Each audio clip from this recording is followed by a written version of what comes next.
Bueno, buenas noches. Otra vez de nuevo juntos, no todos parece, pero en fin.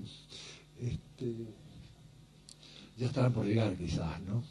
Uno pensaba que se asustan un poco la gente cuando uno plantea ciertos problemas, ¿no es cierto? Sobre todo aquellos que atañen a la fe, y uno parecería un poco, qué sé yo, carente de respeto, ¿no? Pero yo pienso que no, que tenemos que pensar que esto que estamos planteando es evidentemente a nivel de una concepción, una comprensión teórica científica que quiere explicar las cosas, de manera tal que esto no implica que cada uno no pueda seguir creyendo en lo que cree, ¿no? Pero sí, de alguna manera poder reflexionar sobre lo que uno cree y que me parece adecuado, ¿no? Si uno lo hace con uno mismo, bien podría hacerlo los que creen, redoblando la capacidad de creer, pensando lo que sienten, ¿no? Bueno, yo no sé si ya es la segunda reunión que tenemos. Tercera, esta es la tercera, perdón, es la tercera, sí. Hemos tenido dos ya, quería referirme a eso. Y no sé si habrá perdido un poco el hilo, porque como hubo un poco así de discusión, de planteos que evidentemente no siguen aparentemente una línea muy precisa, ciertas afirmaciones, después la conclusión, etcétera. Pienso que tal vez convendría un poco que recordáramos de qué se trataba el curso, ¿no? A mí también se me pasó el mes, unas 2 semanas, y de alguna manera las cosas vuelven a su cauce habitual, que es el de no pensar ciertas cosas, ¿no? Entonces yo querría un poco retomar esto para ver con ustedes, evidentemente, para que ustedes me recuerden también qué es lo que hemos desarrollado. Yo recuerdo al principio que estamos tratando el problema de la subjetividad, ¿no es cierto? Es el origen o la construcción histórica de la subjetividad moderna. Ese es. Cuando hablamos de la construcción histórica de la subjetividad moderna, estamos tratando decía al comienzo, de incluir un saber en un área que aparentemente no está del todo cubierta, como es el campo que está presente en las ciencias políticas y en la ciencia histórica, sin más, ¿no? Ustedes recuerdan que yo les señalaba al principio que todo poder existe en la medida en que puede enclavarse, organizar el sujeto que es objeto del poder, ¿no es cierto? Es decir, nosotros todos somos objetos del poder. Entonces, si somos objetos del poder, bueno, es conveniente que nos distanciemos de ese ser objeto para el poder y pensemos en tanto sujetos cómo el poder nos quiso hacer para estar adecuados, ¿no es cierto?, y sometidos al poder. Es decir, porque evidentemente para que nos sometamos al poder, algo debe haber hecho el poder con nosotros, como para que concedamos, ¿no es cierto?, esta relación de sumisión. Creo que está claro, ¿no es cierto? Es decir, entonces, bueno, ustedes, en ese sentido, fuimos desarrollando un intento que quería dar cuenta, más allá del desarrollo histórico, recuerdan ustedes, horizontal, que las ciencias desarrollan, ¿no es cierto?, distintos periodos, desde el origen de la humanidad hasta nuestros días, pasando por las distintas, en el caso del marxismo, distintas formas de producción, y que culmina el capitalismo. Entonces ponían, recuerda que hablamos de eso, me parece, de relieve aquellas estructuras anteriores, desde el tránsito de la naturaleza a la cultura, sin las cuales no hubiera habido la historia que existe hoy, por ejemplo, ¿no? Y por lo tanto era un análisis retrospectivo, para volver nuevamente a reencontrar la realidad actual. Es decir, todo análisis histórico parte siempre, sea cual fuere el tema que esté ocupando, por el cual esté ocupando, parte siempre del presente. Yo creo que todo, y es obvio, ¿no es cierto?, todo análisis que nosotros hagamos de cualquier circunstancia, cualquier situación, siempre es el presente el determinante. ¿Por qué? Porque el presente es el único campo de mayor densidad, digo, histórico, humana, de participación, desde el cual pueden abstraerse luego aspectos de ese pasado que solamente están presentes en la medida que están presentes en el presente. No sé si me explico. De alguna manera tiene que estar presente en el presente para que yo pueda incluirme o darme cuenta de ese presente. Y lo hago siempre de ese presente que ya es pasado. Y lo tenemos que hacer que revalidando, construyendo, tratando de capacitarse en la comprensión de este campo de presente del cual nosotros formamos parte, que es la situación, como decía antes, más densa. Es la más espesa, la más compleja, la más rica, porque es justamente la única que tenemos relación directa.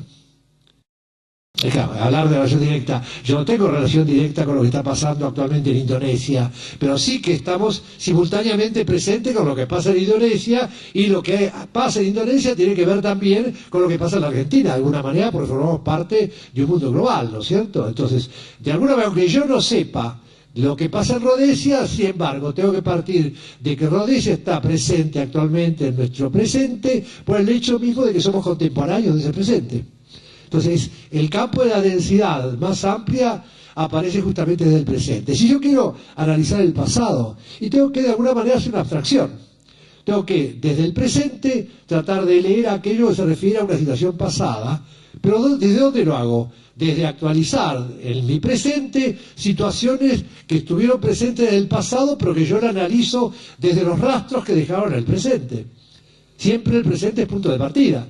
Si no hubiera rastros de ese pasado en el presente, yo no podría analizar el pasado ni comprender el pasado, ya sea porque dejó rastros en los libros, rastros en los monumentos, y también rastros en nuestro propio ser humano, porque el pasado de nuestro abuelo, ¿no es cierto?, está presente en nuestra propia corporeidad, ya que de alguna manera todavía la relación cuerpo a cuerpo la hemos vivido con ellos, y aunque no estén más, de algunos, ¿no es cierto?, en algunos casos, sin embargo están presentes en nuestro presente.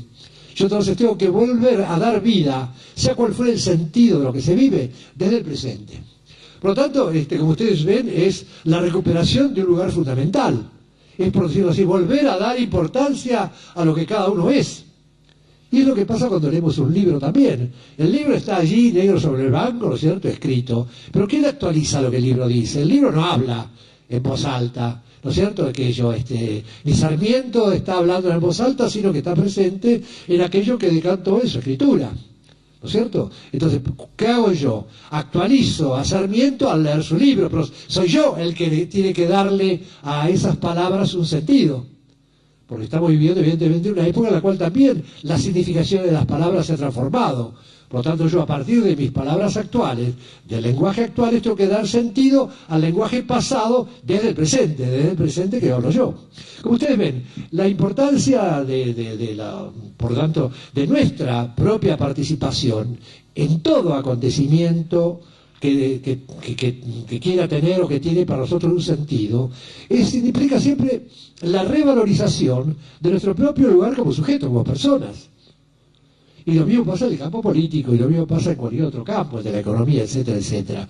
¿Cómo voy a comprender yo qué pasa en el campo de la economía si al mismo tiempo yo no fuese sujeto de esa economía actual, ¿no es cierto?, aunque fuera a pasar la economía, de la cual, a partir del cual yo tengo acceso real a toda la dimensión de la economía, aunque, y justamente desde allí, yo puedo poner en duda lo que la teoría me ofrece. Si me dicen, la teoría del liberalismo, el neoliberalismo es una estructura, ¿no es cierto?, lógica, coherente, que muestra científicamente la organización que la economía neoliberal trae en la creación y distribución de riqueza, evidentemente la teoría está armada.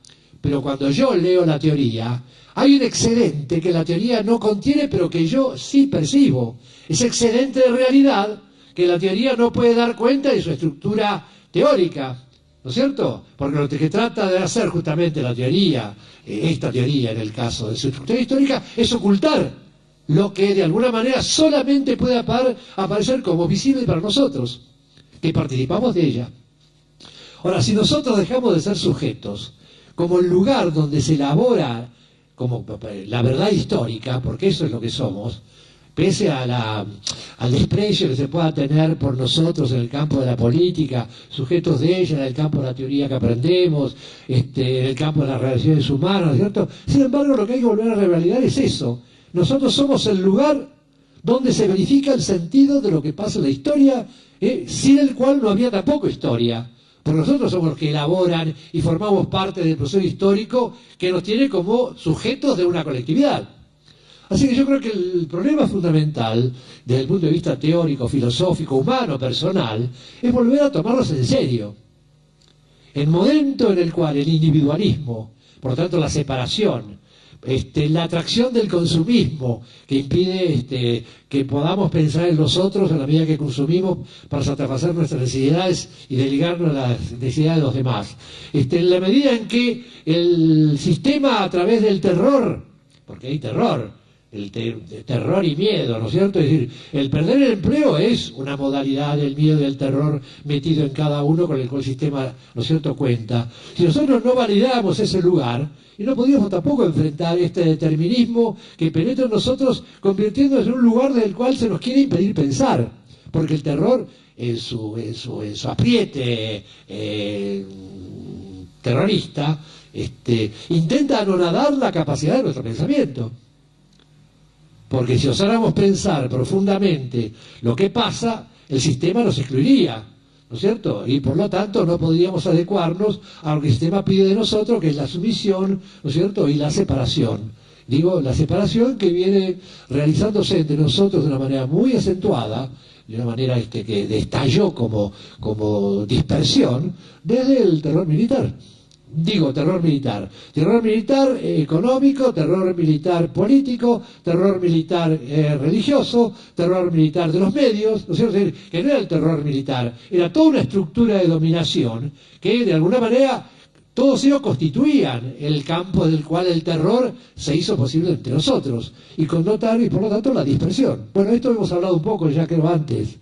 Estamos un poco redondeando. Bueno, entonces, ese punto de partida era entonces, bueno, comprender que frente a la historia, que habitualmente desarrolla y se ocupa de las figuras históricas amplias, ¿no es cierto? La Revolución Francesa, Revolución de Mayo, lo que ustedes quieran, ¿no es cierto? Siempre son estructuras colectivas, pero el problema que no se plantea la historia en ese campo, que nos describe, es que para poder pensar la historia, para poder comprenderla, tenemos que incluir otra historia que la historia no contiene.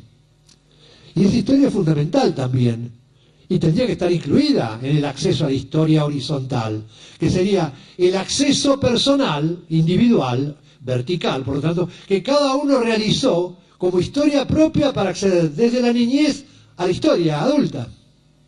Si yo no comprendo cómo yo fui hecho para incluirme en la historia, yo no voy a poder comprender realmente la historia, porque la historia me hizo como adecuada a ella. En cambio, yo comprendo y trato de incluir en mí la comprensión del proceso histórico que desde mi nacimiento me fue produciendo, ¿no es cierto?, como adecuado a la historia, entonces yo estoy incluyendo mi propia historia como algo fundamental, necesario, un requerimiento para entender la historia después. Porque es la única manera que yo podré tener para poder acceder a saber por qué yo pienso lo que pienso de una cierta manera y no de otra, para decir de otra manera. ¿Por qué un católico piensa, siente como católico y vive como católico y tiene la fe católica en un país católico y no lo tiene en un país africano donde tendría otra religión? ¿No es cierto? Es decir, entonces, quiere decir que cada cultura forma a los sujetos como adecuado a esa cultura. Entonces, creo que una de las cosas fundamentales es la recuperación de ese poder, del ejercicio de nuestro propio poder, que comienza, aunque sea colectivo, pero de alguna manera despertando la posibilidad individual, porque todo colectivo está constituido por sujetos, por hombres. Entonces, si nosotros consideramos únicamente el hecho colectivo, ¿no es cierto?, de la totalidad de hombres que forman parte de un sistema político, pues ahí, desde allí, lo que no hacemos es algo fundamental, reconocer que este sistema podría cambiar o podría hacerlo diferente a lo que es o es lo que es, porque los sujetos que forman parte de él, ¿no es cierto?, no ponen en duda o de alguna manera están de acuerdo con él. Entonces hay que despertar, pienso yo, a despertar teóricamente en principio, ¿no?, por lo menos pensarlo. ¿Cuál es el lugar que ocupa la subjetividad, nuestra propia subjetividad, nuestra propia individualidad, ¿no es cierto?, en un proceso que nos tiene como objetos del poder y no como sujetos productores de ese poder? ¿Está claro esto? Entonces, a partir de allí nosotros tratamos de comprender, bueno, qué pasaba con esto, ¿no es cierto? Y recuerdan ustedes que tratamos de pensar un poco la estructura de esta subjetividad, partiendo de un esquema que habíamos dicho al principio, ¿recuerdan ustedes? Que habíamos que quizás hubiera que desarrollar un poco más hoy, porque esa es una parte ese esquema es una parte de un campo más amplio de sentido. Creo que a partir de allí también después continuamos hablando del después de estos esquemas, en la reunión anterior hablamos del cristianismo. Y hablamos del cristianismo porque decíamos, el fundamento de todo conocimiento parte en cada cultura de una mítica, de un mito que funda la cultura. Todas las culturas parten de un mito que es fundamento de religiones en algunos casos, pero que de alguna manera ordena el mundo. Cuando yo les mostré esta relación del hombre con el mundo, es decir, de alguna manera los hombres, antes de la reflexión teórica, organizaban y organizan el mundo en función de figuras, ¿no es cierto?, que aparecen en una narración que está presente en el Génesis. Todas las culturas, de alguna manera, toda cultura tiene una comprensión, un punto de partida imaginario de su propia organización, y que se llama el Génesis de entre nosotros, y que tiene también un sentido análogo en otras culturas, porque son las que dan cuenta del origen del mundo desde el punto de vista imaginario, para la gente que participa en él. Es fácil ver esto en las culturas aborígenes, ¿no es cierto? Es decir, ellas sí tienen mitos, ¿no? Aparecería el mito de la Pachamama, hablamos después antes, por ejemplo, en el mito de origen de las culturas bolivianas, esto está ahora aparentemente muy claramente presente, o culturas aborígenes de otro tipo que también tienen un fundamento en las figuras maternas. Claro, esto aparece muy claro, presente en una explicación que da Lévi-Strauss respecto a lo que él llama el operador totémico. Les digo esto para ejemplificar un poco. Tienen ganas que nos metamos un poco, a pesar de que vamos esparciéndonos, en realidad vamos convergiendo para poder comprender algunas cosas. Fíjense.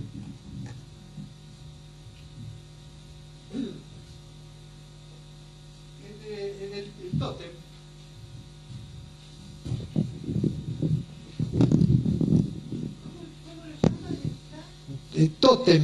El tótem es la figura, ¿no es cierto?, que aparece, la figura de venerada, intocable, aunque a veces la sacrifique y demás, y que tienen muchas veces figuras de animales, ¿no es cierto? Y el tótem, por lo tanto, es aquello que aparece como representando el punto de adoración, ¿no es cierto?, de elevación a lo supremo en una cultura que convierte a ese tótem en toda referencia respecto a la organización del mundo y de su propia realidad. Entonces, esto es lo que Lévi-Strauss llama operador totémico. ¿Qué es el operador totémico? Es una figura que va a servir para organizar el mundo, por lo menos en dos partes al principio.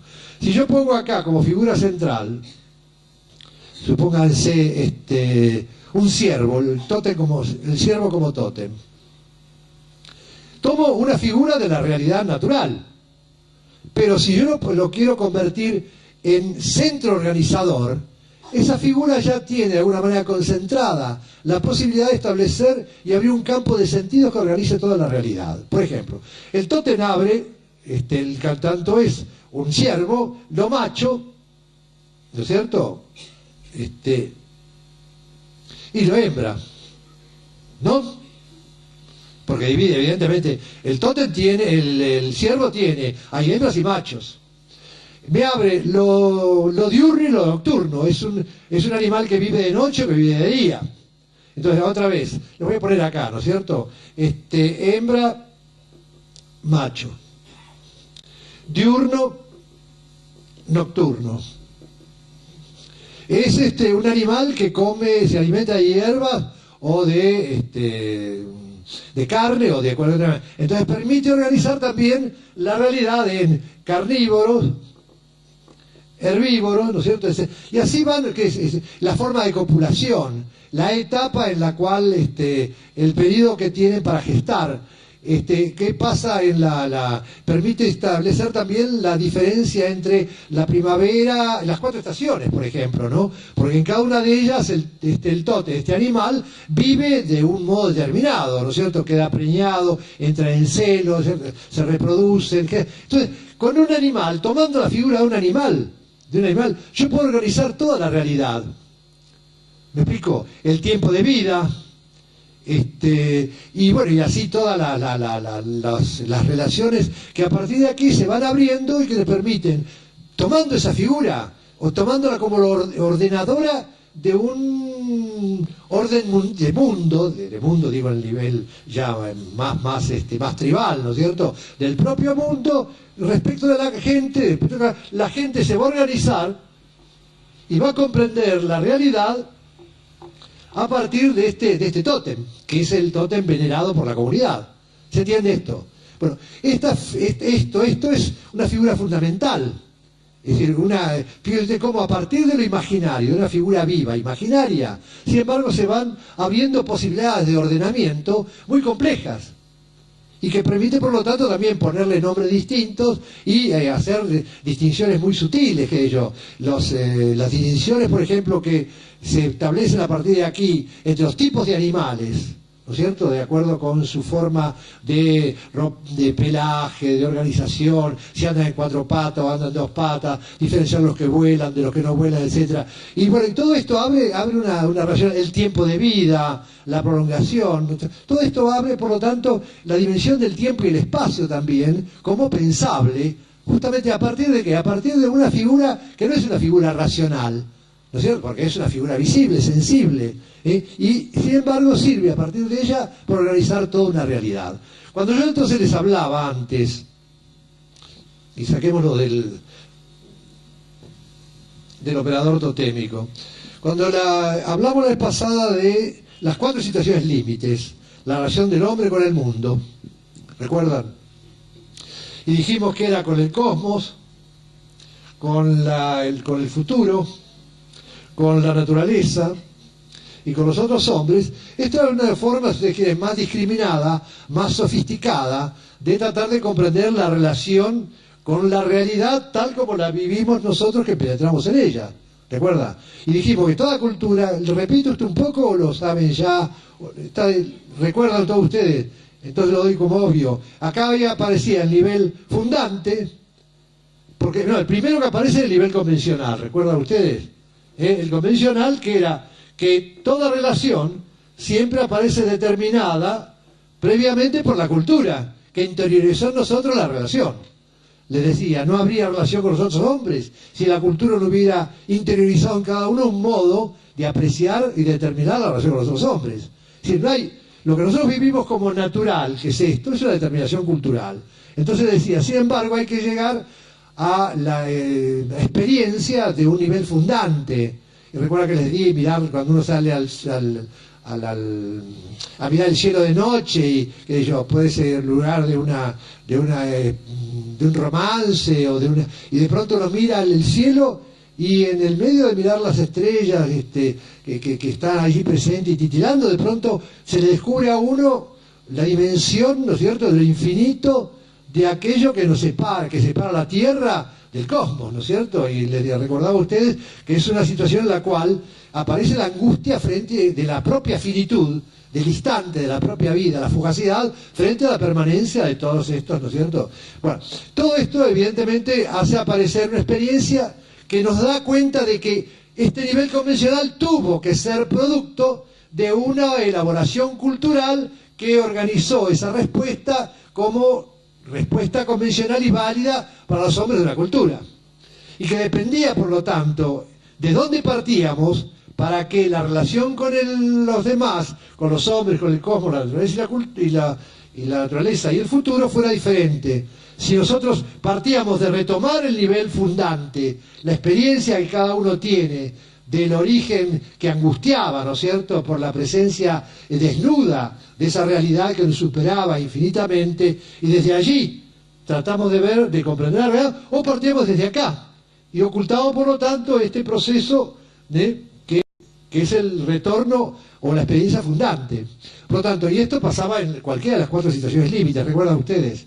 Ahora es fundamental esto, ¿por qué? Porque pone de relieve algo importante, que para poder penetrar en el campo del saber y en el campo de la relación, ¿no es cierto?, con los demás, pasando los límites de considerar como naturales, entre comillas, como absolutas y dadas para siempre las respuestas que la cultura nos metió a nosotros adentro, tenemos que pasar necesariamente por ese momento de la angustia frente al descubrimiento de aquello que dio lugar a las respuestas culturales, que se originó las respuestas culturales, pero que después justamente, o con ellas, los hombres encubrían, tapaban, o de alguna manera dejaban, se distanciaban de la angustia de ver el cosmos en su desnudez, de ver la naturaleza en su desnudez, de ver la relación de enfrentamiento con los otros hombres y el futuro que en última instancia podía aparecer mostrando el límite de la propia vida en la muerte. Entonces todo esto es algo que exige necesariamente una experiencia y que es dolorosa, porque penetrar y pensar exige de alguna manera el dolor de pasar la angustia de aquello que nos protegía, ¿no es cierto?, y que nos mantenía como inocentes frente a algo, bueno, que es muy penoso enfrentar, ¿de acuerdo? Por eso las religiones aparecen, algunas de ellas prometiendo una vida en el más allá. Y es justamente la diferencia que yo les señalaba entre algunas religiones y en el caso de la cultura de la cual está hecha nuestra propia cultura, digo bien, y bueno, tiene dos orígenes fundamentales. Tiene el origen de la cultura griega, pero tiene el origen de la cultura judía, la religión judía y el origen de la religión cristiana. Entonces habríamos que ver por qué en una aparece la promesa de la vida del más allá, que es la cristiana, y por qué en la otra no. ¿No es cierto? Y habría que mostrar, por lo tanto, cuáles son las aperturas que la religión propone, pero que tienen que ser continuadas luego por el pensamiento, porque la religión es un campo imaginario que se basa en narraciones, que puede desarrollarse racionalmente, pero que sobre todo ha dado lugar en el Occidente, ¿no es cierto?, y ese es lo fundamental, ha dado lugar en el Occidente al campo del conocimiento científico y racional. Tenemos que ver entonces, bueno, y es lo que poníamos la vez pasada en nuestro intento, ¿cuál era? La racionalidad, la cientificidad que nosotros vivimos, ¿tiene un fundamento mítico o no? Y las ciencias que nosotros, que se desarrollan en el mundo, aquellas a las cuales nosotros accedemos en nuestras distintas vertientes cuando entramos en las facultades, los que son universitarios, de sociología, de psicología, de física, de medicina y química, esas ciencias ponen de relieve que el fundamento de la racionalidad y el modo de acercarse al objeto están determinadas previamente por un mito sin el cual no serían lo que son.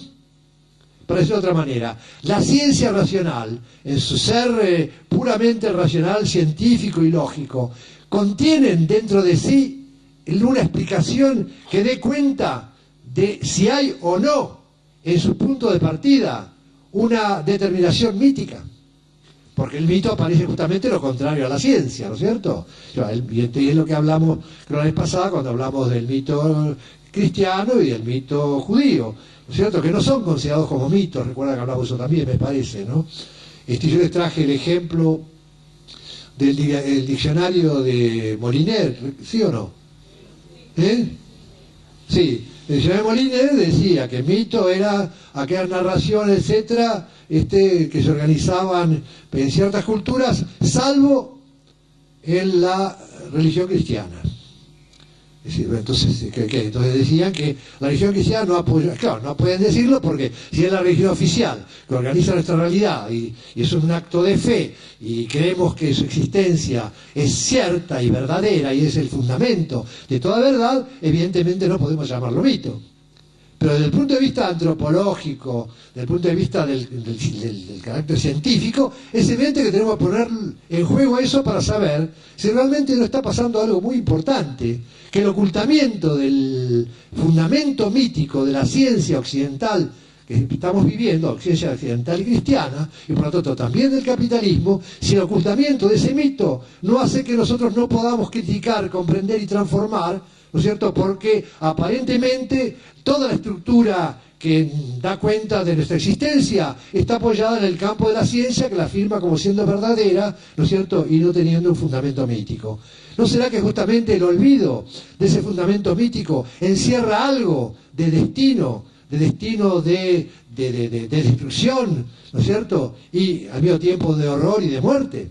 Es lo que hay que preguntarse, por lo menos, ¿no? Porque es lo que estamos asistiendo acá ahora en un mundo donde estamos viendo que la existencia del occidente cristiano, bueno, incluido también Israel, por lo tanto que forma parte de ese mundo, aunque sea que esté ya en otras tierras, ¿no es cierto? Sin embargo, había que preguntarse si lo que está pasando actualmente, el triunfo del capitalismo y el triunfo simultáneamente del cristianismo en el mundo, ¿no es cierto?, no tiene la posibilidad de plantearnos una interrogante mucho más fundamental. Si ellos no serán el cristianismo un acompañamiento del capitalismo, y el capitalismo una consecuencia de una concepción mítica que está presente en el cristianismo. Por eso creo que, como pregunta es válida, ¿no es cierto? Me parece que no hay que ofenderse por eso, bueno, aunque de alguna manera tengamos evidentemente que comenzar a dudar de algunas cosas en las cuales creemos, pero no se olviden que la duda es también el fundamento del verdadero creyente. Si el verdadero creyente no dudara en algún momento, no podría, ¿no es cierto?, afirmar su fe. Porque justamente la fe es aquello que se independencia de la duda, pero pasa por la duda, que está siempre presente como posibilidad de que lo que él cree no sea verdadero, ¿no? Entonces, estábamos continuando, por lo tanto, en recuerden, usted creo que esto lo hemos ido hablando, ¿no? Me parece. ¿Recuerdan, sí o no? Sí.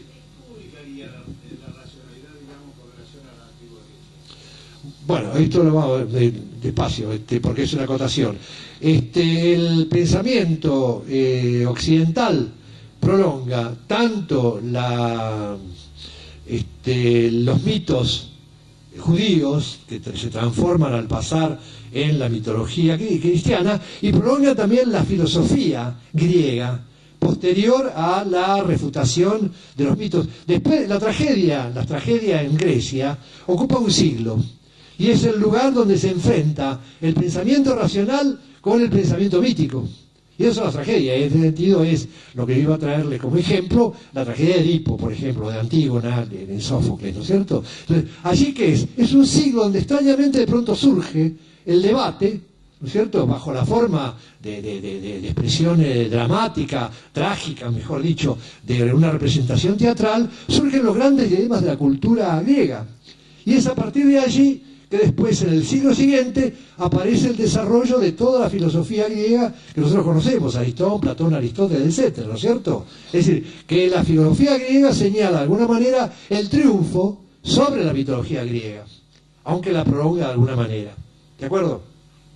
Entonces, cuando se establece la dogmática o la explicación filosófica, teológica, por lo tanto, del cristianismo, en el origen del cristianismo, siglo II, III o primero, lo que se toma fundamentalmente es la concepción, no de la filosofía judía, porque no existía filosofía judía, existía la religión judía, se toma la filosofía griega y se le incluye transformándola en la explicación del orden cristiano, de la mitología cristiana.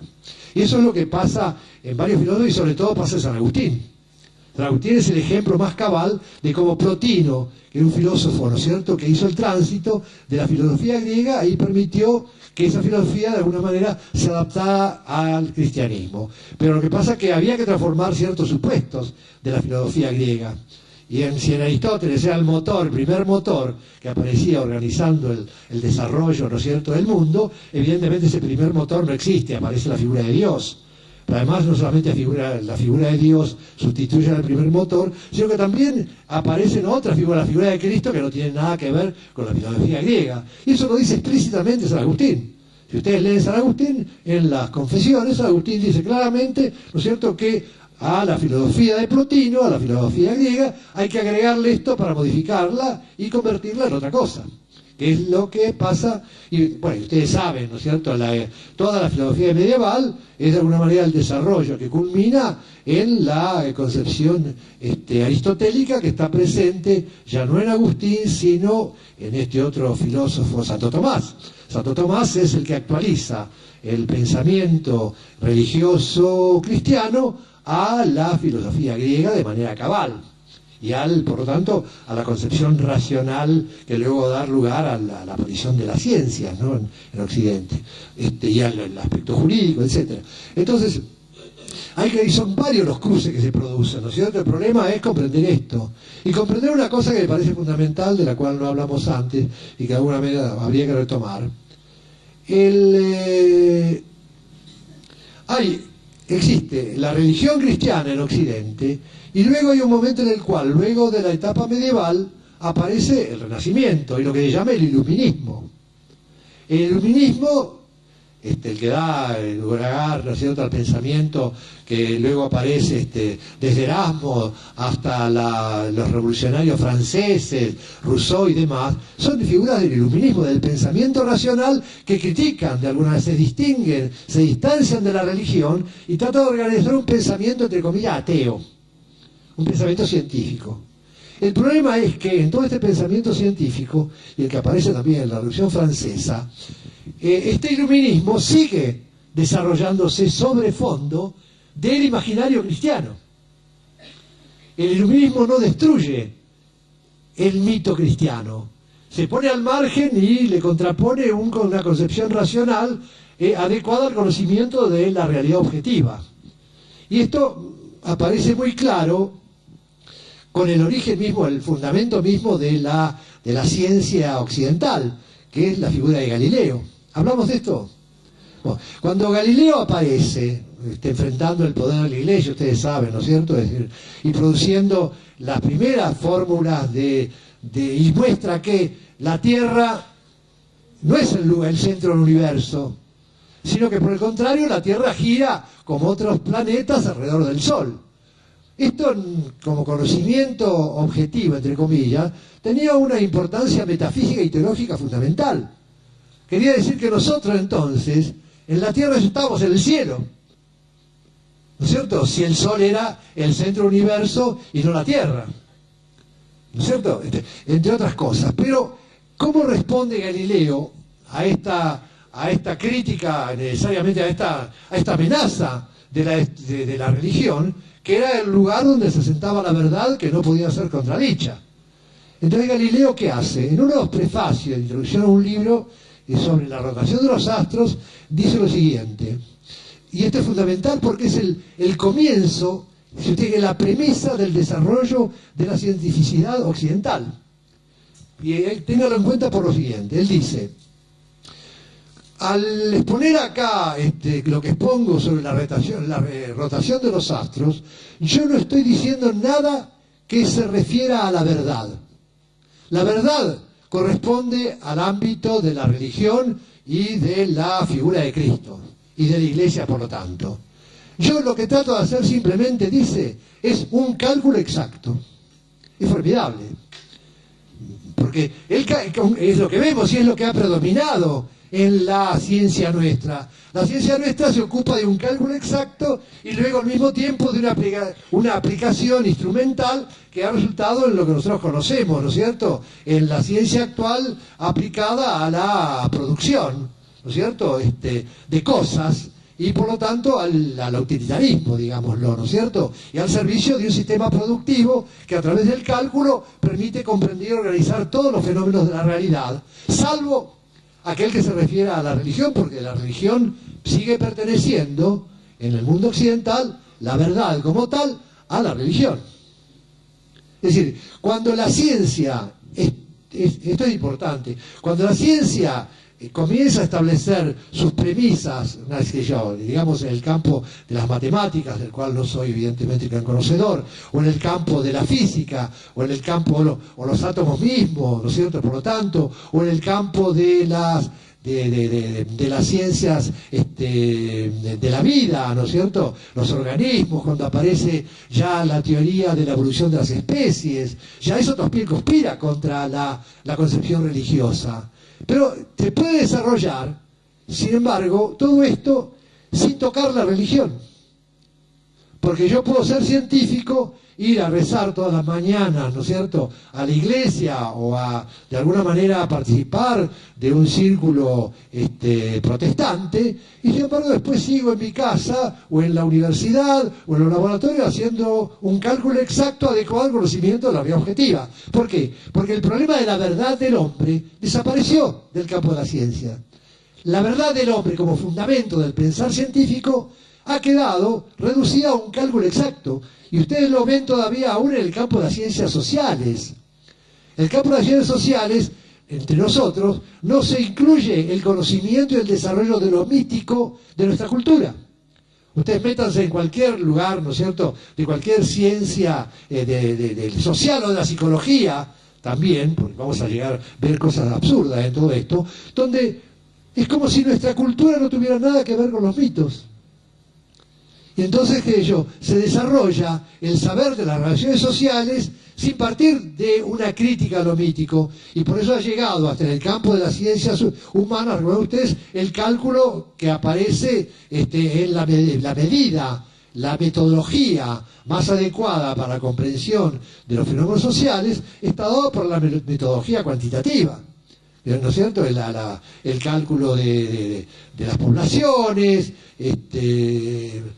todo el análisis cuantitativo, ¿no es cierto?, que aparece al servicio de las encuestas, los índices económicos regidos también por ciertos índices cuantitativos, cuyo fundamento humano no aparece, no está incluido, ¿no es cierto? Es decir, la ciencia de la economía no tiene nada que ver con el problema de la verdad del hombre. Absolutamente nada, tiene que ver con la verdad del capital, tiene que ver con la verdad que se expresa cuantitativamente, ¿no es cierto?, por medio de matemas o de las matemáticas, por decirlo así. Entonces, el problema que nosotros planteamos es, por lo tanto, eso, ¿no es cierto? Recuperemos ese lugar, recuperemos ese punto de partida, porque sin recuperar ese punto de partida no seremos capaces de criticar nada de aquello que nos propone la distinta ciencia, porque aún el saber de la medicina es un saber también que parte de una concepción mítica, que puso la verdad del hombre en un lado y después el cuerpo del hombre perteneciendo al ámbito de la naturaleza. Y ese cuerpo, ¿no es cierto?, despedazado, donde se utiliza ni siquiera como una unidad orgánica, sino como partes que corresponden evidentemente a la aproximación especificada, parcializada necesariamente, ¿no es cierto?, de las ciencias que tienen que separar para comprender y después incluir. Pero esa inclusión no aparece nunca después. El problema del análisis está presente, ¿no es cierto?, yo analizo un vaso, analizo un corazón, comprendo, ¿no es cierto?, toda la finura más extrema que ustedes quieren respecto al cerebro, pero cuando tengo que sintetizar todo esto para incluirlo en un espacio de un cuerpo pensante, de un ser que ha vivido o está viviendo una vida determinada en un sistema que lo condena, ¿no es cierto?, al fracaso o a la muerte o al éxito de otra manera. Sin embargo, eso no puede formar parte para nada del saber médico.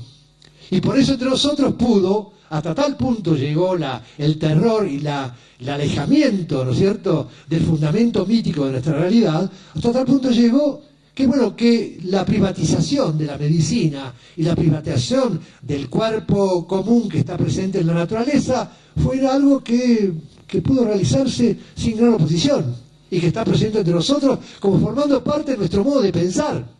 Nuestro modo de pensar desarticulado, despedazado, tiene que ver con este cálculo exacto cuyo punto de partida para protegerse justamente del poder de muerte de la Iglesia estableció Galileo y todavía está presente entre nosotros.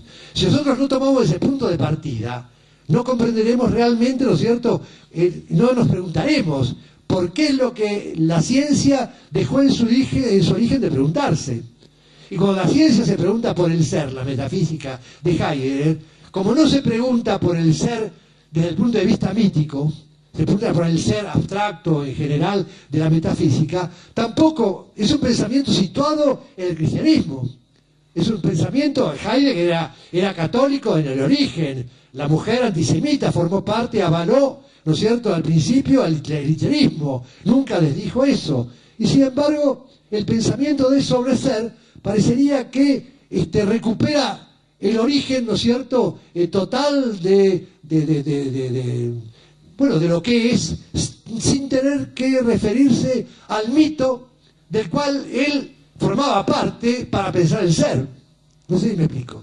Entonces, por lo tanto, atrás del ser abstracto que presenta Heidegger está también el fundamento cristiano que aparece en muchos otros modos de aproximación a esa teoría. Por ejemplo, es una teoría donde la diferencia del hombre con la mujer no está presente y vuelve al término a pedir, ¿no es cierto?, hablar del último Dios, que es el único que podría salvarnos. Es decir, que toda la estructura nacional, toda la figura descriptiva, ¿no es cierto?, de la ontología, ¿no?, todo en última instancia termina en una especie de coincidencia y de fracaso con una determinada realidad histórica que él quiso dejar de lado como si no formara parte de su propio origen, porque la tomó como origen, ¿no es cierto?, aquella que estaba presente en la cultura griega.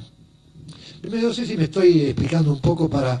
Acá hay diversas aproximaciones porque vienen de distintos saberes y distintos aspectos, si ustedes quieren, de la división social del trabajo. Por lo tanto, pero yo tengo que hablar de manera así, que un poco general y al mismo tiempo necesariamente de estos temas, bueno, esperando que evidentemente ustedes tengan un acceso a ellos de algún modo y que lo deben tener, ¿no es cierto? Creo que la heterogeneidad del público hace que ciertos aspectos puedan ser desarrollados y otros no, pero bueno, es la dificultad que uno tiene cuando está hablando a públicos que son diversos, ¿no? Sin eso que haga menoscabo para nada, al contrario, soy yo el que seguramente no puede acceder al aporte que ustedes puedan hacerme de la perspectiva que tienen, porque soy yo el que tiene la palabra acá. Pero estamos tratando también al mismo tiempo de abrir un espacio, y es lo que estamos haciendo, y por eso a veces las clases se interrumpen un poco antes, porque vamos desarrollando tantas cosas, ¿no es cierto?, que no creo que la medida del tiempo sea el adecuado para saber si hemos cumplido exactamente o no con nuestro deber, porque hemos desarrollado más aceleradamente aquello que seguramente otros necesitan más tiempo para hacerlo. Creo que esta relación activa que tenemos da cuenta, por lo tanto, también del modo temporal del desarrollo de estas clases, ¿no? Bueno, eso debe referirse a algunas personas que pensaron eso, ¿no? Bueno, entonces teníamos acá, seguimos con esto rápidamente para rememorarlo. Entonces, ustedes recuerdan que es de esto. Después pasamos al campo de las ciencias, ¿no es cierto? Y dijimos que la ciencia realmente tiene un origen en estas relaciones con el mundo. Y por eso las ciencias se dividen, habíamos dicho, en tres grandes órdenes. Acá habíamos puesto así, rápidamente lo voy a poner, ¿no? Lo físico, lo biológico y lo humano, las ciencias sociales, por decirlo así. Y dijimos que acá había un interrogante, que la ciencia no podía responder. ¿Cuál es el origen del cosmos, ¿no es cierto?, de lo físico, de lo existente? Y bueno, y hay un interrogante, ¿cómo pasar de lo físico a lo biológico? Había un interrogante, la ciencia no pudo resolver eso, a pesar de que haya hipótesis respecto de cómo la vida se origina en la materia física. Otro tercer interrogante es el pasaje de lo biológico al humano. Acá esto corresponde evidentemente al campo de las ciencias sociales, históricas, etcétera, ¿no es cierto? Tampoco está esto resuelto de una manera dogmática, por decirlo así, ¿no? Y por último tenemos el destino, acá tenemos las distintas ciencias, recuerdan, que abarcan la totalidad del sujeto, desde la psicología, economía, lingüística, todo lo que quiera, etcétera, hasta llegar a las ciencias más amplias, que sería la historia. Bueno, todo esto son aspectos recortados del campo del humano, pero recortados también del campo del sujeto, porque todo lo que corresponde al humano, como análisis, penetración dentro de esas áreas están contenidas en todos nosotros. En cada uno de nosotros está el punto de partida de aquello que luego las ciencias abstraen como un campo de un saber más preciso, ¿no es cierto?, y separado. No, porque todos nosotros somos seres físicos, pero al mismo tiempo somos seres físicos y al mismo tiempo biológicos. Es decir, que ha habido en nosotros, somos el resultado de un tránsito de lo físico a lo biológico, pero al mismo tiempo que somos biológicos, somos seres humanos. Por lo tanto, nosotros somos una unidad de la cual fueron abstraídas, las ciencias abstrajeron niveles de organización de una unidad viva que es la que está presente en nuestro cuerpo histórico. ¿No es cierto? ¿Se entiende esto? Por lo tanto, el sentido que adquiere todo esto acá, como sería que esto entendido como mundo, tiene que ver evidentemente en las distintas divisiones que se ha hecho de nuestra propia corporeidad, de nuestra propia subjetividad, nuestro propio ser sujeto, y que ha determinado el distanciamiento, como si la biología fuera algo separado de la humanidad. No sé si me explico. Como si yo digo soy síntesis, que decir, yo soy el lugar el resultado, ¿no es cierto?, de un proceso histórico que tuvo necesariamente que producirse para que desde la materia inanimada se organizara la vida y para que de la vida se organizara la historia, y yo soy uno de un sujeto, una parte, por decirlo así, producida por ese conjunto, ¿no es cierto?, que necesariamente forma parte del término de este desarrollo, ¿o no? Por lo tanto, yo soy el lugar sintético que tengo que dividir, abstraer, para comprenderlo en parcelas, pero estas abstracciones son abstracciones que dependen de ¿qué? Dependen justamente de que yo pueda incluir cuál es el sentido de la vida, ¿no es cierto? ¿Qué sentido tiene este tránsito acá? ¿Y cuál es el origen del cosmos, ¿no es cierto? Por ejemplo. Y en la religión, y nosotros nos ocupamos de lo mismo, solamente que para ello esto está resuelto. Y aparece una narración que dice, al principio Dios era la figura de Dios y el mundo, ¿no es cierto?, estaba vacío. Y hace aparecer sucesivamente todo lo que aparece en él. Es una narración para aparecer todo lo que hay. Pero esa narración es una narración mítica. El problema es que sobre esa narración mítica se establece una verdad que va a ser aquella que va a determinar luego el modo como las ciencias y los saberes se van a desarrollar, como hablamos antes. Si yo en esta estructura mítica, todo hablo del judaísmo, la mujer está separada del hombre y la figura de Dios es patriarcal, es el Dios único, ¿no es cierto?, que aparece, el monoteísmo. Entonces, evidentemente, algo tiene que ver allí para que el Dios haya sustituido con la figura masculina la gestación femenina. Porque la mujer, en el patriarcalismo, que no es solamente judío, sino que también corresponde a muchas otras culturas, bueno, ha deslindado y separado, ¿no es cierto?, la función de la mujer y convirtiéndola en secundaria y dependiente del poder del hombre, del poder de un hombre, ¿no es cierto?, hecho Dios, con la figura de Dios. Pero si la cosa es así, después tenemos que pasar, bueno, entonces el judaísmo de alguna manera parte, y acá está claro, el judaísmo no tiene ciencia, y es lo que vamos a hablar ahora. La religión judía no se prolongó como ciencia, porque la ciencia en Occidente, entre los judíos, se desarrolló entre los judíos que formaban parte de Europa occidental dominada por el cristianismo. Entonces los judíos no tuvieron su propio iluminismo.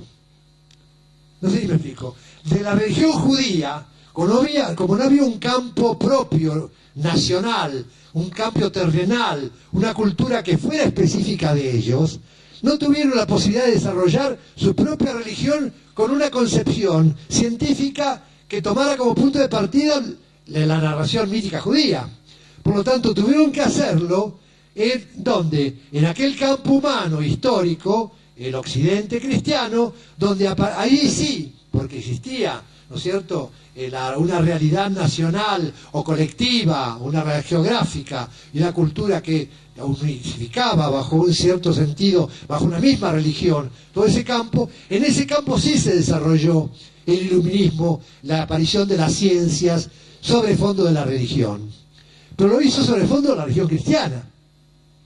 De modo tal que los científicos que no judíos, por decirlo de alguna manera, o musulmanes, los científicos no judíos que aparecen desarrollando el saber científico contra la religión cristiana apoyándose en la pura racionalidad, sin embargo no criticaron el fundamento mítico y lo mantuvieron de alguna manera inconscientemente como fundamento de esa racionalidad. Por eso las ciencias aparecen separadas, ¿no es cierto?, separadas del problema de la verdad del hombre. Y los judíos que vivían en Europa, ¿qué tuvieron que hacer? Y adaptarse y pensar sobre el fondo no de la propia aparición de un campo de pensamiento científico judío, que hubiera dado posibilidad, porque era distinta, ¿no es cierto?, las premisas, y era distinto, el imaginario es distinto, el mito, sino que tuvieron que aparecer adscribiéndose a una concepción científica del mito cristiano, no del mito judío. Y ustedes lo van a ver aparecer claramente en la ambigüedad que presentan los grandes autores, los grandes descubridores de eso que aparece sobre todo en el campo de las ciencias humanas por el judaísmo. Lo ven aparecer en Spinoza. Spinoza dice Dios es igual a la naturaleza, y con eso contraría de alguna manera en su fundamento la concepción cristiana de la filosofía, porque pone a la naturaleza, a lo materno, a lo femenino, aunque sea que da el lugar original al pensar, pero desde un lugar donde Dios no es solamente masculino. Dios es naturaleza, por lo tanto es el lugar del engendramiento de todo lo viviente, ¿no es cierto? Y por lo tanto hay un reconocimiento implícito que luego se va a desarrollar del lugar de lo materno, y que está oculto en la filosofía misma de Spinoza. Pero, ¿qué aparece después con Marx? Y con Marx aparece lo mismo. Marx tiene una teoría que desarrolla el judío, ¿no es cierto?, aunque relegado, aunque el padre se ha convertido y él no se reconocía como tal. Sin embargo, el imaginario cultural de los judíos pasa de padres a hijos, aunque se ha negado, ¿no es cierto?, porque formamos parte de una cultura también para ellos ancestral. Entonces aparece en Marx justamente en una racionalidad crítica, donde pone y señala y dice que el capitalismo hubiera sido imposible sin el hombre cristiano, sin una concepción del hombre abstracto del cristianismo. Y él ataca eso y señala, pero no llega a desarrollarlo. No llega a desarrollarlo ¿por qué? Porque todavía la concepción del mito en Marx no está llevada hasta su extremo límite, a pesar que critique a la mercancía, ¿no es cierto?, como una forma mítica de organización social y la ponga de relieve. Esto llevaría un poco más tiempo a hablar, ¿no es cierto? Pero es evidente que aparece allí claramente. Cuando Marx habla de los mitos, y habla de los mitos griegos como fundamento para tratar de explicar algunas cosas que han pasado en la historia, él dice que cuando desaparece el mito, y dice el mito es el producto de una elaboración colectiva, corresponde a una elaboración colectiva social que crea estas figuras para ordenar la realidad, ¿no es cierto? Pero dice, pero cuando aparece el mito, mejor dicho, cuando aparece la ciencia en Occidente, el mito desaparece. Dice, ¿qué es Hermes? ¿No es cierto? Cuando aparece, digamos, el comercio en el campo del capitalismo, ¿no es cierto? Y muestra así varios mitos cuyas figuras emblemáticas se ven negadas cuando aparece, dice él, ¿no es cierto?, no sé cuál otra, frente a crédito inmobiliario, es decir, frente al crédito inmobiliario que habla y que tasa y que computa el valor de la edificación en la tierra, ¿no es cierto?, y de lo que se produce sobre ella, que es comparado con un mito que podría ser el mito de Gea, ¿no es cierto?, como en el origen de la mitología griega. Es decir, él dice, cuando aparece la ciencia, el mito desaparece. Y en esto, evidentemente, le faltó, parece, pensar profundamente ese aspecto mitológico de la realidad, aunque lo esboza por momento, y está presente sobre todo en los manuscritos. Porque cuando Marx habla en los manuscritos de cómo verificar un sistema histórico, los manuscritos fueron escritos cuando él tenía 24 años. Esa es la primera especulación filosófica que hace Marx de estos principios que luego se van a desarrollar, entre comillas, científicamente. Él dice lo siguiente: para verificar un sistema de producción, él analiza el sistema de producción capitalista en un abordaje primero, ¿no es cierto? Dice, todo el sistema de producción se verifica en dos extremos. Por una parte, la relación del obrero con el patrón, que serían las redes sociales de producción. Pero por otro lado, dice, se verifica en la relación del hombre con la mujer. Es muy extraño esto, ¿no?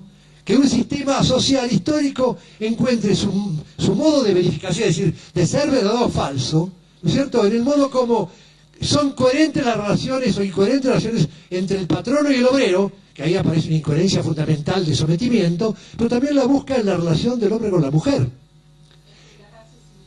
Las hace similares en el sentido de verificadoras de una cultura, de una historia, por lo tanto, de una organización social. Esto no fue desarrollado después. Es decir, y sin embargo, él mismo no lo desarrolla, por decirlo así, luego, él cuando desarrolla ya el aspecto teórico en el Capital, y sin embargo aparece presente en algunos aspectos momentos de otra obra intermedia, como serían los Grundrisse, los fundamentos de la crítica de la economía política. Bueno, no voy a meterme en esto porque no quiero tampoco aparecer exudando ciertos conocimientos que si bien tiene sentido, me parece necesario relacionarlo y mostrarlo que existen, ¿no? Entonces, vean ustedes, por lo tanto, que de la narración mítica depende el punto de partida del desarrollo racional de la ciencia, que a partir de allí, desprendiéndose del pensamiento meramente imaginario, quiere desarrollarse como un saber racional y científico. Entonces, por eso digo, la ciencia judía en realidad no existe, porque no existe un iluminismo judío. No existe un modernismo judío. La modernidad judía está prestada de la modernidad cristiana, del occidente cristiano. Esto lo acabo un poco de pensar últimamente frente a ciertos problemas, porque uno va pensando estas cosas a medida que van apareciendo la posibilidad de ahondarlas, ¿no es cierto? Y no hay un pensamiento organizado, cada uno organiza a su manera, y por eso uno en última instancia está trayendo a ustedes tantas pequeñas aparentes derivaciones, pero que tienen que ver y confluyen todas al problema o en el problema que estamos tratando de elucidar acá, ¿no es cierto? Así que si me siguen un poco, y después nos preguntamos, con cierta tolerancia, voy a tratar después, bueno, de llegar a una síntesis donde todo esto de alguna manera aparezca ya más comprensible.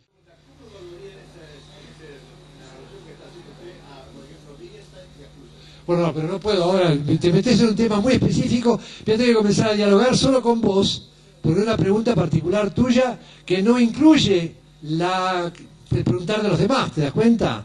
Porque es una pregunta muy específica. Así que tenemos que dejarlo para otro momento, ¿te parece? O después lo hablamos, como quieran. Sí puedo contestarlo, evidentemente. Sí.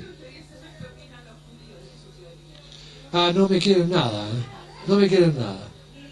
No me quieren nada. Porque esto tiene conclusiones también importantes. ¿No es cierto? No me quieren mucho, no, pero en fin. Algunos sí, evidentemente sí, otros muchos no, pero no importa. Después les cuento eso. Sí, perdón. Más fuerte. Acá hubiera sido necesario el micrófono que ustedes no consiguieron. Sí.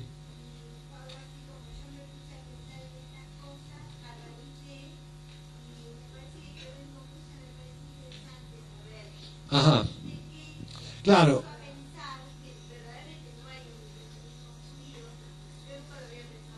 Sí, sí, sí. Ah. Hay lo que se llama los iluministas o los modernistas judíos, pero que toman, como Mendelssohn, toman, ¿no es cierto?, lo que recibió en la Alemania, por ejemplo, judíos muy asimilados, del pensar occidental, ¿no?, del iluminismo, del modernismo occidental. Yo no sé dónde iba cuando hablé de todo esto. Si me dejas pensar un poco, bueno,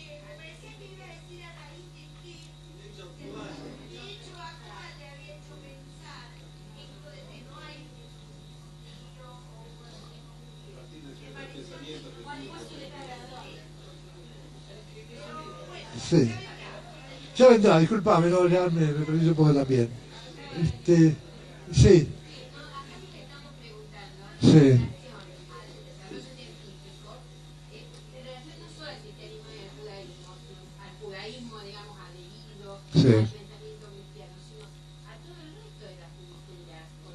Bueno, pero sí, pero la única cultura que desarrolló la ciencia, tal como la conocemos, es la cultura occidental, ¿no es cierto? Y hay que además al mismo tiempo, como el capitalismo se expande, el capitalismo está fundamentado en la ciencia occidental. Y va avanzando, ¿no es cierto?, hasta China, que ellos, fíjate vos, que ahora tienen que estar produciendo, porque está avasallando todo y destruyendo todas las culturas, te diría, ¿no es cierto? Es formidable este movimiento destructor que empezó en Occidente, ¿no? No, lo decía esto porque me parece, estaba pensando la vez pasada, no sé si tiene el punto, esto te contesta a vos, ¿no?, que, claro, estuve hablando la vez pasada en una presentación de un libro, una entidad judía, ¿no?, Y estaba presente un militar de uniforme, ¿no? Y me extrañó. Entonces después estuve pensando que ahí desarrollé esto, claro. Fíjate vos, los judíos hablan de la Shoah, el aniquilamiento judío que tiene 2000 años de existencia. Es decir, no habría Shoah, que es el término también de una consecuencia occidental y cristiana, porque se produce en la Europa occidental y cristiana, la Shoah. No hubiera habido Shoah si no hubiera sido porque el cristianismo instauró en Europa la persecución al judío, ¿no es cierto? Estamos. Pero cuando uno piensa que los judíos hablan de eso, y vivimos acá en Argentina, y nuestros padres llegaron a Argentina, nuestros abuelos llegaron a Argentina, lo que no ponemos de relieve es que es la misma cultura que nos convirtió en decanos de la persecución, ¿no es cierto?, de la persecución cristiano-occidental, porque nosotros formamos parte también de otros perseguidos más recientes, que tienen 500 años de existencia de persecución, y que estamos habitando un mismo territorio sin ponerlo de relieve. Es el cristianismo occidental que de alguna manera provocó el antijudaísmo en Occidente desde hace 2000 años y por lo tanto el aniquilamiento final, es el mismo que trajo con esa misma concepción la destrucción y el aniquilamiento de la cultura indoamericana. Y sin embargo no lo hacemos presente. Y sin embargo los judíos se olvidan de eso cuando hablan del propio aniquilamiento. Por eso digo, nosotros somos, en última instancia, podemos aparecer como los decanos de la destrucción del aniquilamiento sobre del occidente cristiano, sobre los judíos. Pero hay otros pueblos que también fueron aniquilados por la misma, ¿no es cierto?, el mismo ímpetu destructivo y aniquilador que tuvieron ese mismo cristianismo en su despertar capitalista, ¿no es cierto?, también posterior, en la América que vivimos. Sí.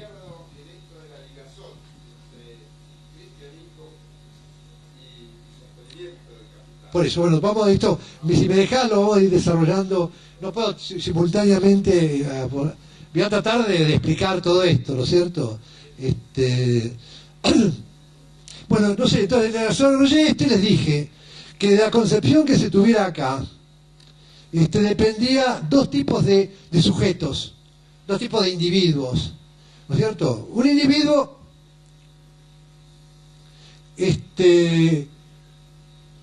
escindido, donde la naturaleza, donde la cultura o la historia, el espíritu más bien, estaría separado y en contradicción con la naturaleza. Depende de la respuesta que demos a esto. Si yo digo, el espíritu, lo que aparece en este campo analizado en sus diversos niveles, si toda esta actividad espiritual es algo que Dios escanció en el cuerpo, ¿no es cierto?, de un hominidio, del cuerpo que una mujer natural produjo y donde el espíritu patriarcal del hombre introdujo en él el espíritu, cosa que pensaba Aristóteles, por otra parte, y piensa la Iglesia, y pensamos mucho, al parecer, ¿no es cierto? Esto da como consecuencia un sujeto dividido que al mismo tiempo participa de dos mundos, no solamente de uno, como estamos tratando acá de ver. Participa de un mundo donde existe lo absoluto, claro, porque estos valores espirituales no tienen origen, son divinos, absoluto, divino, y al mismo tiempo infinito. Pues no tiene nada que ver con la finitud del cuerpo en el cual se escanciaría, como le dije antes, los valores espirituales y el orden de lo espiritual. El cuerpo sería un soporte, por lo tanto el cuerpo formaría parte de otro mundo, que sería el mundo de la naturaleza, el mundo de lo finito, el mundo de lo perecible, por lo tanto, y el mundo de la muerte.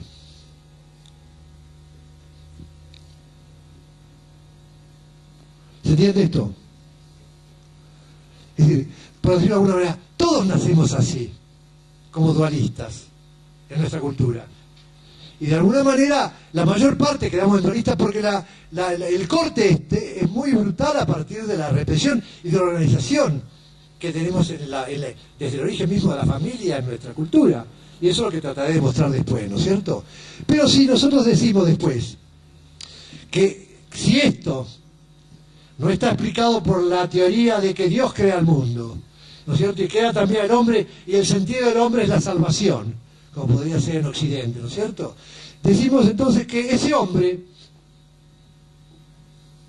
este sujeto que está acá, si realiza un proceso de transformación,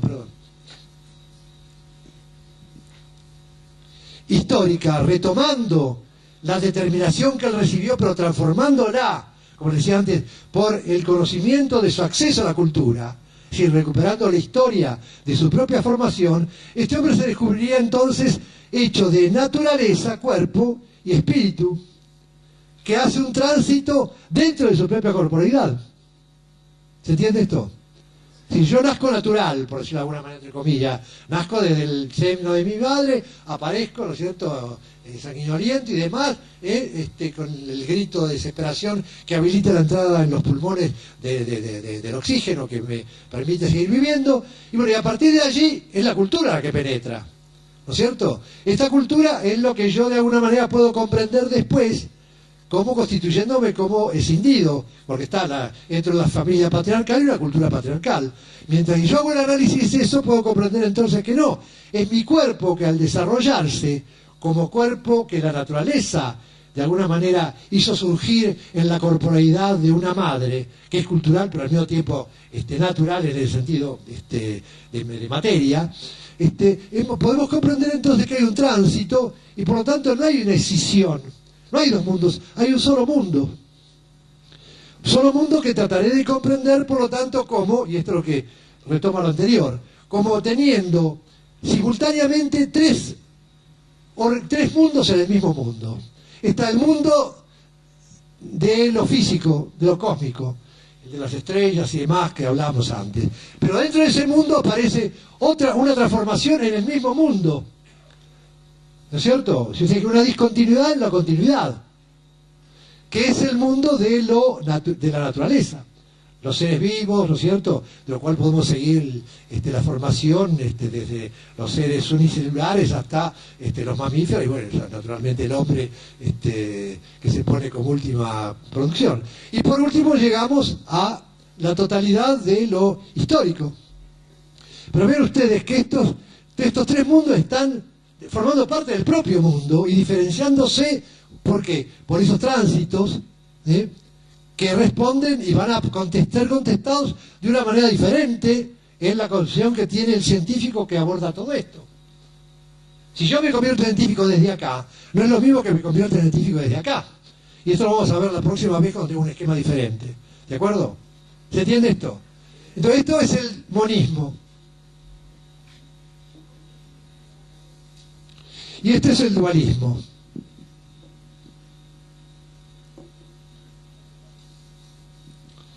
Entonces el problema es que este sujeto no puede pensar lo mismo que este.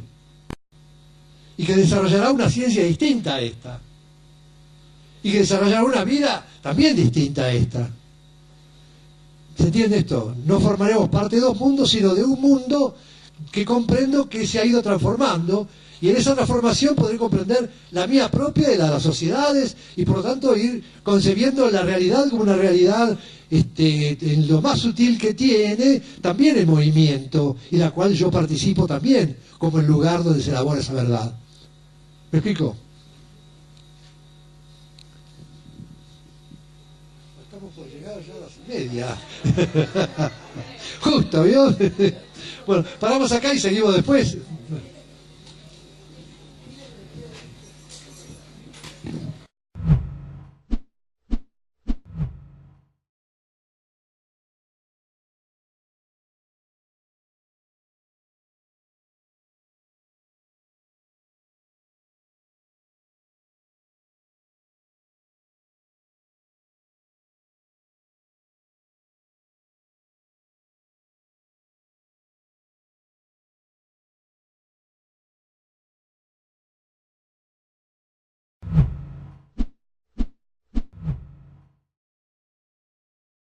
Bueno, buenas noches. Otra vez de nuevo juntos, no todos parece, pero en fin. ya estarán por llegar quizás, ¿no? Uno pensaba que se asusta un poco la gente cuando uno plantea ciertos problemas, ¿no es cierto? Sobre todo aquellos que atañen a la fe, y uno parecería un poco, qué sé yo, carente de respeto, ¿no? Pero yo pienso que no, que tenemos que pensar que esto que estamos planteando es evidentemente a nivel de una concepción, una comprensión teórica científica que quiere explicar las cosas, de manera tal que esto no implica que cada uno no pueda seguir creyendo en lo que cree, ¿no? Pero sí, de alguna manera poder reflexionar sobre lo que uno cree, y que me parece adecuado, ¿no? Uno, si no lo hace con uno mismo, bien podría hacerlo los que creen, redoblando la capacidad de creer, pensando lo que sienten, ¿no? Bueno, yo no sé si ya es la segunda reunión que tenemos. Tercera, esta es la tercera, perdón, es la tercera, sí. Hemos tenido dos ya, quería referirme a eso. Y no sé si habrá perdido un poco el hilo, porque como hubo un poco así de discusión, de planteos que evidentemente no siguen aparentemente una línea muy precisa, ciertas afirmaciones, después la conclusión, etcétera. Pienso que tal vez convendría un poco que recordáramos de qué se trataba el curso, ¿no? A mí también se me pasó el mes, dos semanas, y de alguna manera las cosas vuelven a su cauce habitual, que es el de no pensar ciertas cosas, ¿no? Entonces yo querría un poco retomar esto para ver con ustedes, evidentemente, para que ustedes me recuerden también qué es lo que hemos desarrollado. Yo recuerdo al principio que estamos tratando el problema de la subjetividad, ¿no es cierto? Es el origen o la construcción histórica de la subjetividad moderna. Ese es. Cuando hablamos de la construcción histórica de la subjetividad moderna, estamos tratando decía al comienzo, de incluir un saber en un área que aparentemente no está del todo cubierta, como es el campo que está presente en las ciencias políticas y en la ciencia histórica, sin más, ¿no? Ustedes recuerdan que yo les señalaba al principio que todo poder existe en la medida en que puede enclavarse, organizar el sujeto que es objeto del poder, ¿no es cierto? Es decir, nosotros todos somos objetos del poder. Entonces, si somos objetos del poder, bueno, es conveniente que nos distanciemos de ese ser objeto para el poder y pensemos en tanto sujetos cómo el poder nos quiso hacer para estar adecuados, ¿no es cierto?, y sometidos al poder. Es decir, porque evidentemente para que nos vea la historia en ese campo que nos describe, es que para poder pensar la historia, para poder comprenderla, tenemos que incluir otra historia que la historia no contiene. Y esa historia es fundamental también, y tendría que estar incluida en el acceso a la historia horizontal, que sería el acceso personal, individual, vertical, por lo tanto, que cada uno realizó como historia propia para acceder desde la niñez a la historia adulta. Si yo no comprendo cómo yo fui hecho para incluirme en la historia, yo no voy a poder comprender realmente la historia, porque la historia me hizo como adecuada a ella. En cambio, yo comprendo y trato de incluir en mí la comprensión del proceso histórico que desde mi nacimiento me fue produciendo, ¿no es cierto?, como adecuado a la historia. Entonces yo estoy incluyendo mi propia historia como algo fundamental, necesario, un requerimiento para entender la historia después, porque es la única manera que yo podré tener para poder acceder a saber por qué yo pienso lo que pienso de una cierta manera y no de otra, para decir de otra manera. ¿Por qué un católico piensa, siente como católico y vive como católico y tiene la fe católica en un país católico y no lo tiene en un país africano donde tendría otra religión? ¿No es cierto? Es decir, entonces, quiere decir que cada cultura forma a los sujetos como adecuado a esa cultura. Entonces, creo que una de las cosas fundamentales es la recuperación de ese poder, del ejercicio de nuestro propio poder, que comienza, aunque sea colectivo, pero de alguna manera despertando la posibilidad individual, porque todo colectivo está constituido por sujetos, por hombres. Entonces, si nosotros consideramos únicamente el hecho colectivo, ¿no es cierto?, de la totalidad de hombres que forman parte de un sistema político, pues ahí, desde allí, lo que no hacemos es algo fundamental, reconocer que este sistema podría cambiar o podría hacerlo diferente a lo que es o es lo que es, porque los sujetos que forman parte de él, ¿no es cierto?, no ponen en duda o de alguna manera están de acuerdo con él. Entonces hay que despertar, pienso yo, a despertar teóricamente el principio, ¿no?, por lo menos pensarlo. ¿Cuál es el lugar que ocupa la subjetividad, nuestra propia subjetividad, nuestra propia individualidad, ¿no es cierto?, en un proceso que nos tiene como objetos del poder y no como sujetos productores de ese poder. ¿Está claro esto? Entonces, a partir de allí nosotros tratamos de comprender, bueno, qué pasaba con esto, ¿no es cierto? Y recuerdan ustedes que tratamos de pensar un poco la estructura de esta subjetividad, partiendo de un esquema que habíamos dicho al principio, recuerdan ustedes, que habíamos que quizás hubiera que desarrollar un poco más hoy, porque esa es una parte ese esquema es una parte de un campo más amplio de sentido. Creo que a partir de allí también después sometamos al poder, algo debe haber hecho el poder con nosotros como para que concedamos, ¿no es cierto?, esta relación de sumisión. Creo que está claro, ¿no es cierto? Entonces, bueno, ustedes, en ese sentido, fuimos desarrollando un intento que quería dar cuenta, más allá del desarrollo histórico, recuerdan ustedes, horizontal, que las ciencias desarrollan, ¿no es cierto?, los distintos periodos, desde el origen de la humanidad hasta nuestros días, pasando por las distintas, en el caso del marxismo, distintas formas de producción, y que culmina el capitalismo. Entonces ponían, recuerda que hablamos de eso, me parece, de relieve aquellas estructuras anteriores, desde el tránsito de la naturaleza a la cultura, sin las cuales no hubiera habido la historia que existe hoy, por ejemplo, ¿no? Y por lo tanto era un análisis retrospectivo, para volver nuevamente a reencontrar la realidad actual. Es decir, todo análisis histórico parte siempre, sea cual fuere el tema que esté ocupando, por el cual esté ocupando, parte siempre del presente.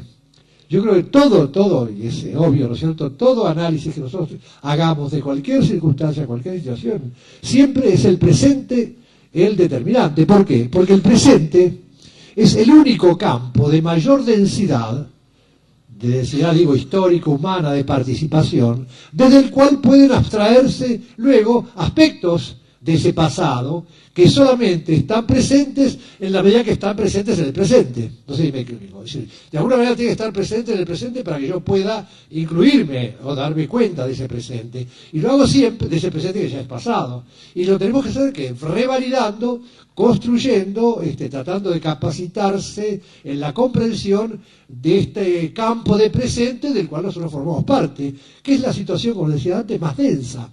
Es la más espesa, la más compleja, la más rica, porque es justamente la única que tenemos relación directa. Hablar de relación directa, yo no tengo relación directa con lo que está pasando actualmente en Indonesia, pero sí que estamos simultáneamente presentes con lo que pasa en Indonesia, y lo que pasa en Indonesia tiene que ver también con lo que pasa en la Argentina, de alguna manera, porque formamos parte de un mundo global, ¿no es cierto? Entonces, de alguna manera, aunque yo no sepa lo que pasa en Rhodesia, sin embargo, tengo que partir de que Rhodesia está presente actualmente en nuestro presente por el hecho mismo de que somos contemporáneos de ese presente. Entonces, el campo de la densidad más amplia aparece justamente desde el presente. Si yo quiero analizar el pasado, y tengo que de alguna manera hacer una abstracción, tengo que desde el presente tratar de leer aquello que se refiere a una situación pasada, pero ¿desde dónde lo hago? Desde actualizar en mi presente situaciones que estuvieron presentes en el pasado, pero que yo la analizo desde los rastros que dejaron en el presente. Siempre el presente es punto de partida. Si no hubiera rastros de ese pasado en el presente, yo no podría analizar el pasado ni comprender el pasado, ya sea porque dejó rastros en los libros, rastros en los monumentos, y también rastros en nuestro propio ser humano, porque el pasado de nuestro abuelo, ¿no es cierto?, está presente en nuestra propia corporeidad, ya que, de alguna manera, todavía la relación cuerpo a cuerpo la hemos vivido con ellos, y aunque no estén más, de algunos, ¿no es cierto?, en algunos casos, sin embargo, están presentes en nuestro presente. Yo entonces tengo que volver a dar vida, sea cual fuera el sentido de lo que se vive, desde el presente. Por lo tanto, como ustedes ven, es la recuperación de un lugar fundamental. Es, por decirlo así, volver a dar importancia a lo que cada uno es. Y es lo que pasa cuando leemos un libro también. El libro está allí, negro sobre el blanco, ¿no es cierto?, escrito. Pero ¿quién actualiza lo que el libro dice? El libro no habla en voz alta, ¿no es cierto?, aquello, ni Sarmiento está hablando en voz alta, sino que está presente en aquello que decantó en su escritura. ¿No es cierto? Entonces, ¿qué hago yo? Actualizo a Sarmiento al leer su libro, pero soy yo el que tiene que darle a esas palabras un sentido. porque estamos viviendo evidentemente una época en la cual también la significación de las palabras se ha transformado. Por lo tanto, yo a partir de mis palabras actuales, del lenguaje actual, tengo que dar sentido al lenguaje pasado desde el presente que hablo yo. Como ustedes ven, la importancia por lo tanto, de nuestra propia participación en todo acontecimiento que quiera tener o que tiene para nosotros un sentido, implica siempre la revalorización de nuestro propio lugar como sujeto, como personas. Y lo mismo pasa en el campo político, y lo mismo pasa en cualquier otro campo, el de la economía, etcétera, etcétera. ¿Cómo voy a comprender yo qué pasa en el campo de la economía si al mismo tiempo yo no fuese sujeto de esa economía actual, ¿no es cierto?, aunque fuera a pasar la economía, de la cual, a partir del cual yo tengo acceso real a toda la dimensión de la economía, aunque, y justamente desde allí, yo puedo poner en duda lo que la teoría me ofrece. Si me dicen, la teoría del liberalismo, el neoliberalismo es una estructura, ¿no es cierto?, lógica, coherente, que muestra científicamente la organización que la economía neoliberal trae en la creación y distribución de riqueza, evidentemente la teoría está armada.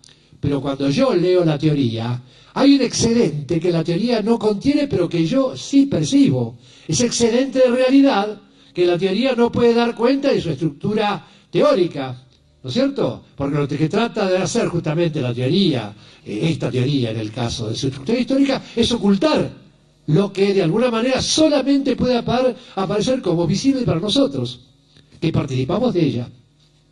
Ahora, si nosotros dejamos de ser sujetos como el lugar donde se elabora como la verdad histórica, porque eso es lo que somos, pese al desprecio que se pueda tener por nosotros en el campo de la política, sujetos de ella, en el campo de la teoría que aprendemos, en el campo de las relaciones humanas, ¿no es cierto? Sin embargo, lo que hay que volver a revalidar es eso. Nosotros somos el lugar donde se verifica el sentido de lo que pasa en la historia, sin el cual no había tampoco historia.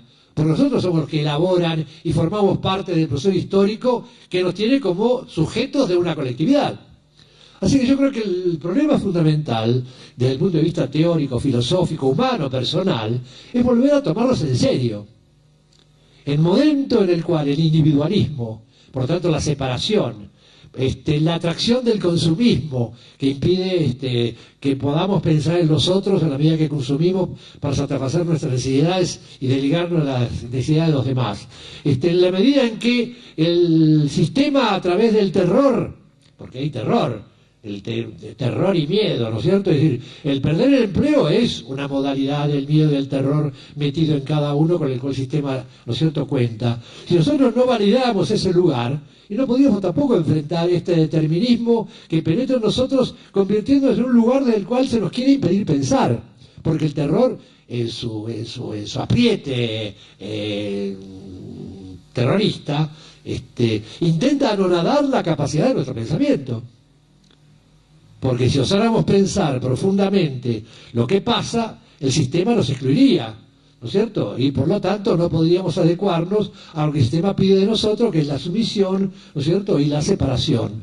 Digo, la separación que viene realizándose entre nosotros de una manera muy acentuada, de una manera que estalló como dispersión, desde el terror militar. Digo, terror militar económico, terror militar político, terror militar religioso, terror militar de los medios, ¿no es cierto? Que no era el terror militar, era toda una estructura de dominación que de alguna manera todos ellos constituían el campo del cual el terror se hizo posible entre nosotros y connotar y por lo tanto la dispersión. Bueno, esto hemos hablado un poco ya creo antes. Estamos un poco redondeando. Bueno, entonces, ese punto de partida era entonces, bueno, comprender que frente a la historia, que habitualmente desarrolla y se ocupa de las figuras históricas amplias, ¿no es cierto? La Revolución Francesa, Revolución de Mayo, lo que ustedes quieran, ¿no es cierto? Siempre son estructuras colectivas, pero el problema que no se plantea